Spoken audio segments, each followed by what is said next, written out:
Okay, so this is still day one, and I just finished the intro to the book study. And I figured, you know what? I'm just going to start reading. So if you would like to read along with me, I'm going to try my best. It's sometimes difficult to do, but I'm going to try my best not to ad lib or add any commentary as I read. So hopefully you've gotten your drink, as I suggested you do earlier. I finally got it out of the microwave, and I'm going to give it a little stir, and I'm going to give it a little pitch actually too. Cinnamon apple spice, celestial seasonings.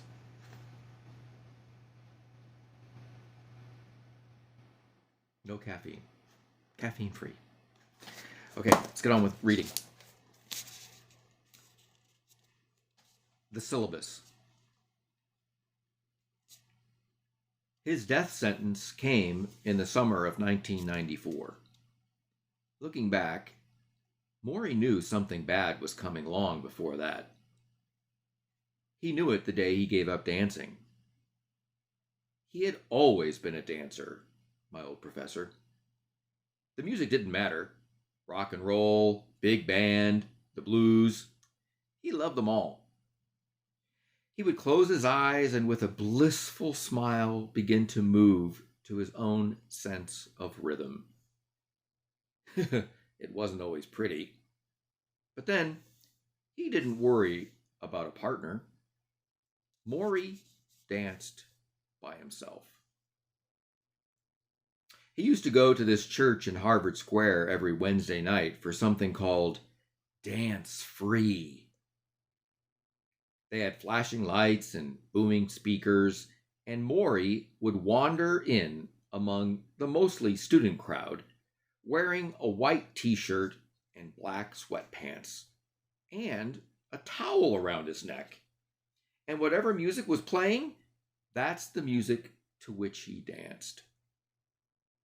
He'd do the Lindy to Jimi Hendrix. He twisted and twirled. He waved his arms like a conductor on amphetamines until sweat was dripping down the middle of his back. No one there knew he was a prominent doctor of sociology with years of experience as a college professor and several well-respected books. They just thought he was some old nut. Once, he brought a tango tape and got them to play it over the speakers. Then he commandeered the floor, shooting back and forth like some hot Latin lover. When he finished, everyone applauded. He could have stayed in that moment forever. But then the dancing stopped. He developed asthma in his 60s. His breathing became labored. One day, he was walking along the Charles River, and a cold burst of wind left him choking for air. He was rushed to the hospital and injected with adrenaline. A few years later, he began to have trouble walking. At a birthday party for a friend, he stumbled inexplicably. Another night, he fell down the steps of a theater, startling a small crowd of people. "Give him air!" someone yelled. He was in his 70s by this point, so they whispered, "Old age," and helped him to his feet. But Morrie, who was always more in touch with his insides than the rest of us, knew something else was wrong. This was more than old age. He was weary all the time. He had trouble sleeping. He dreamt he was dying. He began to see doctors, lots of them. They tested his blood. They tested his urine. They put a scope up his rear end and looked inside his intestines. Finally, when nothing could be found, one doctor ordered a muscle biopsy, taking a small piece of Morrie's calf. sounds painful. Oh, no commentary. The lab report came back suggesting a neurological problem, and Morrie was brought in for yet another series of tests. In one of those tests, he sat in a special seat as they zapped him with electrical current, an electric chair of sorts, and studied his neurological responses. "We need to check this further," the doctor said, looking over his results. Why?" Morrie asked. "What is it?" We're not sure. Your times are slow." His times were slow? What did that mean? Finally, on a hot, humid day in August 1994, Morrie and his wife, Charlotte, went to the neurologist's, easy word for me to say, huh? Neurologist's office, and he asked them to sit before he broke the news. Morrie had amyotrophic lateral sclerosis, ALS, Lou Gehrig's disease, a brutal, unforgiving illness of the neurological system. There was no known cure. Okay, I need to have a little bit of a drink here, sorry. "How did I get it?" Morrie asked. Nobody knew. "Is it terminal?" "Yes." "So I'm going to die?" "Yes, you are," the doctor said. "I'm very sorry." He sat with Morrie and Charlotte for nearly 2 hours, patiently answering their questions. When they left, the doctor gave them some information on ALS, little pamphlets, as if they were opening a bank account. Outside, the sun was shining and people were going about their business. A woman ran to put money in the parking meter. Another carried groceries. Charlotte had a million thoughts running through her mind. How much time do we have left? How will we manage? How will we pay the bills? My old professor, meanwhile, was stunned by the normalcy of the day around him. Shouldn't the world stop? Don't they know what has happened to me? But the world did not stop. It took no notice at all. And as Morrie pulled weakly on the door, as Morrie pulled weakly on the door handle, he felt as if he were dropping into a hole. Now what? He thought. As my old professor searched for answers, the disease took him over, day by day, week by week. He backed the car out of the garage one morning and could barely push the brakes. That was the end of his driving. He kept tripping, so he purchased a cane. That was the end of his walking free.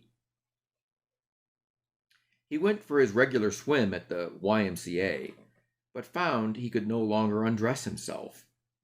So he hired his first home care worker, a theology student named Tony, who helped him in and out of the pool and in and out of his bathing suit. In the locker room, the other swimmers pretended not to care. Pretended not to stare. They stared anyhow. That was the end of his privacy. In the fall of 1994, Morrie came to the hilly Brandeis campus to teach his final college course. He could have skipped this, of course. The university would have understood. Why suffer in front of so many people? Stay at home. Get your affairs in order. But the idea of quitting did not occur to Morrie. Instead, he hobbled into the classroom. his home for more than 30 years. Because of the cane, he took a while to reach the chair. Finally, he sat down, dropped his glasses off his nose, and looked out at the young faces who stared back in silence. My friends, I assume you are all here for the social psychology class. I have been teaching this course for 20 years, and this is the first time I can say there is a risk in taking it, because I have a fatal illness. I may not live to finish the semester. If you feel this is a problem, I understand if you wish to drop the course. He smiled. And that was the end of his secret. ALS is like a lit candle. It melts your nerves and leaves your body a pile of wax. Often, it begins with the legs and works its way up. You lose control of your thigh muscles so that you cannot support yourself standing. You lose control of your trunk muscles so that you cannot sit up straight. By the end, if you are still alive, you are breathing through a tube in a hole in your throat, while your soul, perfectly awake, is imprisoned inside a limp husk, perhaps able to blink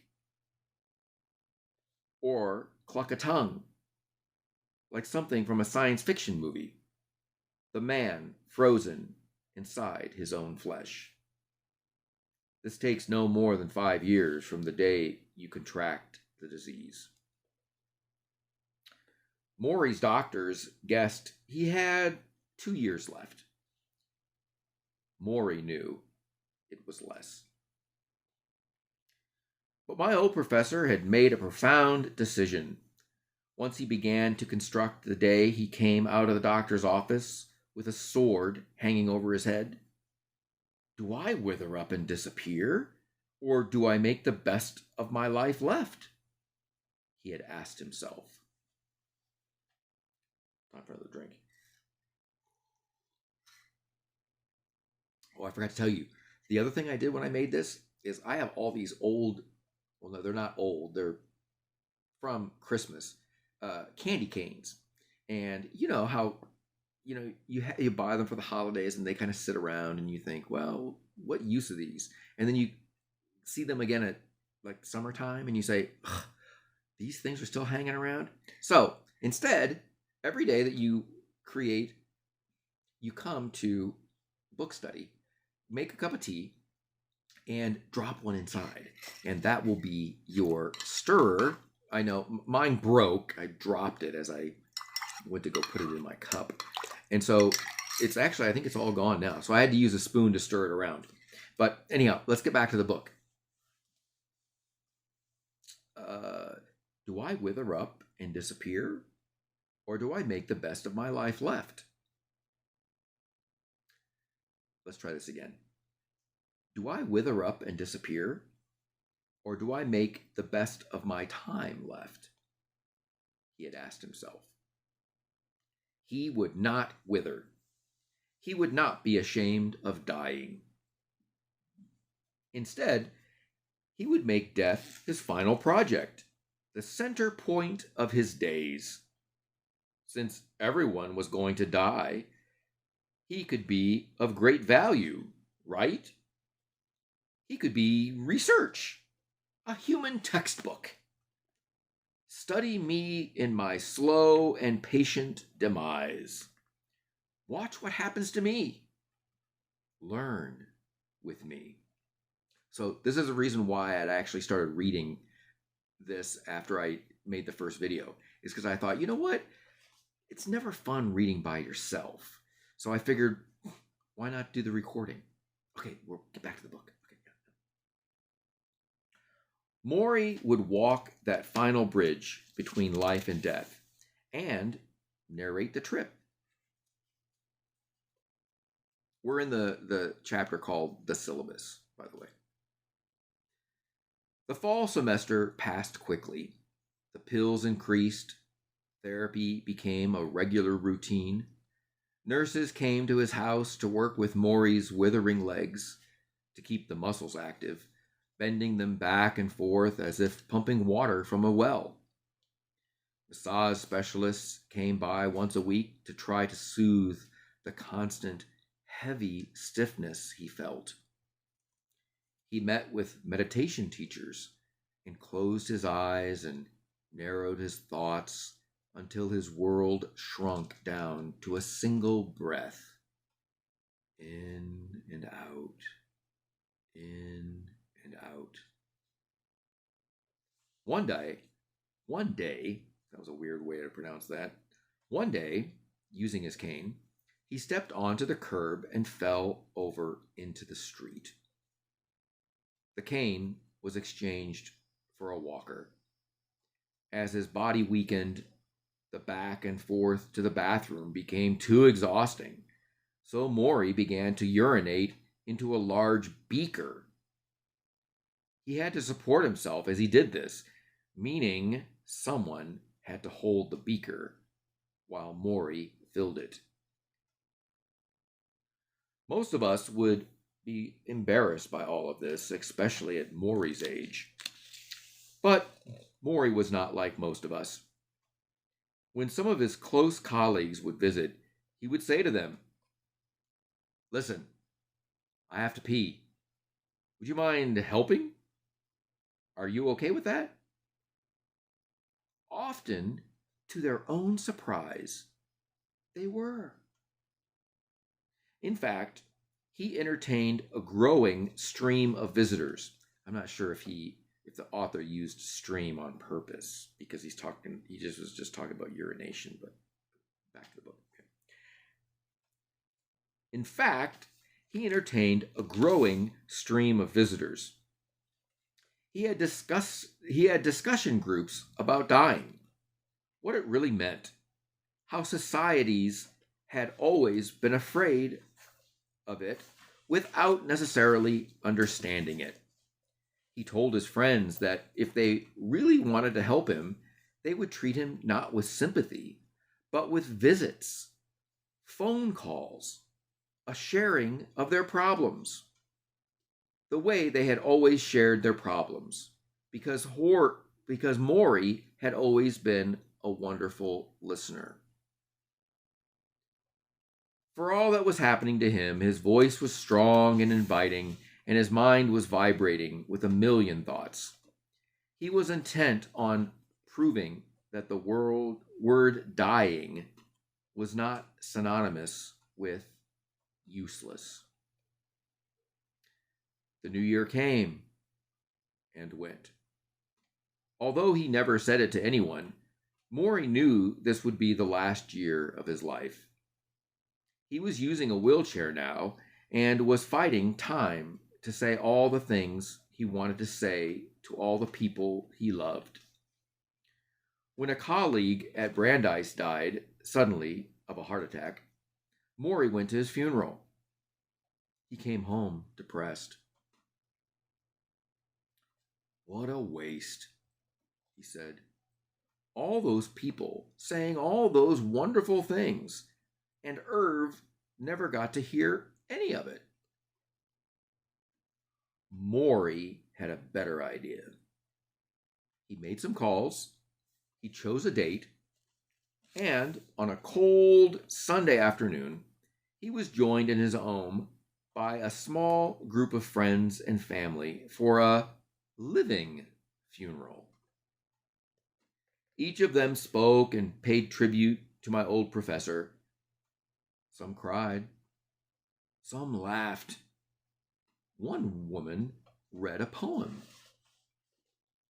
"My dear and loving cousin, your ageless heart, as you move through time, layer on layer, tender sequoia." Morrie cried and laughed with them, and all the heartfelt things we never get to say to those we love, Morrie said that day. His living funeral was a rousing success. Only Morrie wasn't dead yet. In fact, the most unusual part of his life was about to unfold.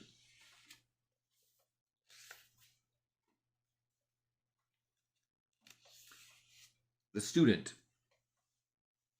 At this point, I should explain what had happened to me since that summer day when I last hugged my dear and wise professor and promised to keep in touch. In fact, I lost contact with most of the people I knew in college, including my beer drinking friends and the first woman I ever woke up with in the morning. Underage readers, ask your parents about what that means. The years after graduation hardened me into someone quite different from the strutting graduate who left campus that day, headed for New York City, ready to offer the world his talent. The world, I discovered, was not all that interested. I wandered around my early 20s, paying rent and reading classifieds and wondering why the lights were not turning green for me. My dream was to be a famous musician. I played the piano. But after several years of dark, empty nightclubs, broken promises, bands that kept breaking up, and producers who seemed excited about everyone but me, the dream soured. I was failing for the first time in my life. At the same time, I had my first serious encounter with death. My favorite uncle, my mother's brother, the man who had taught me music, taught me to drive, teased me about girls, thrown me a football, that one adult whom I targeted as a child and said, "That's who I want to be when I grow up," died of pancreatic cancer at the age of 44. He was a short, handsome man with a thick mustache, and I was with him for the last year of his life, living in an apartment just below his. I watched his strong body wither, then bloat, saw him suffer night after night, doubled over at the dinner table, pressing on his stomach, his eyes shut, his mouth contorted in pain. "Oh, God," he would moan. "Oh, Jesus." The rest of us, my aunt, his two young sons, me, stood there silently, cleaning the plates, averting our eyes. It was the most helpless I have ever felt in my life. One night in May, my uncle and I sat on the balcony of his apartment. It was breezy and warm. He looked out toward the horizon and said, through gritted teeth, that he wouldn't be around to see his kids into the next school year. He asked if I would look after them. I told him not to talk that way. He stared at me sadly. He died a few weeks later. After the funeral, my life changed. I felt as if time were suddenly precious, water going down an open drain, and I could not move quickly enough. No more playing music at half-empty nightclubs, no more writing songs in my apartment, songs that no one would hear. I returned to school. I earned a master's degree in journalism and took the first job offered as a sports writer. Instead of chasing my own fame, I wrote about famous athletes chasing theirs. I worked for newspapers and freelanced for magazines. I worked at a pace that knew no hours, no limits. I would wake up in the morning, brush my teeth, and sit down at the typewriter in the same clothes I had slept in. My uncle had worked for a corporation and hated it. Same thing, every day. And I was determined never to end up like him. I bounced around from New York to Florida and eventually took a job in Detroit as a columnist for the Detroit Free Press. The sports appetite in that city was insatiable. They had professional teams in football, basketball, baseball, and hockey. And it matched my ambition. In a few years, I was not only penning columns, I was writing sports books, doing radio shows, and appearing regularly on TV, spouting my opinions on rich football players and hypocritical college sports programs. I was part of the media thunderstorm that now soaks our country. I was in demand. I stopped renting. I started buying. I bought a house on a hill. I bought cars. I invested in stocks and built a portfolio. I was cranked to a fifth gear, and everything I did on a deadline. I exercised like a demon. I drove my car at breakneck speeds. I made more money than I had ever figured to see. I met a dark-haired woman named Janine who somehow loved me despite my schedule and the constant absences.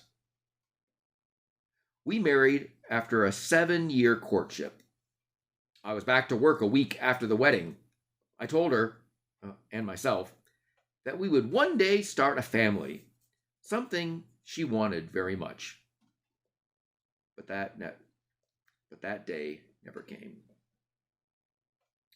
Instead, I buried myself in accomplishments. Because with accomplishments, I believed, I could control things. I could squeeze in every last piece of happiness before I got sick and died, like my uncle before me, which I figured was my natural fate. As for Morrie, well, I thought about him now and then, the things he had taught me about being human and relating to others. But it was always in the distance, as if from another life.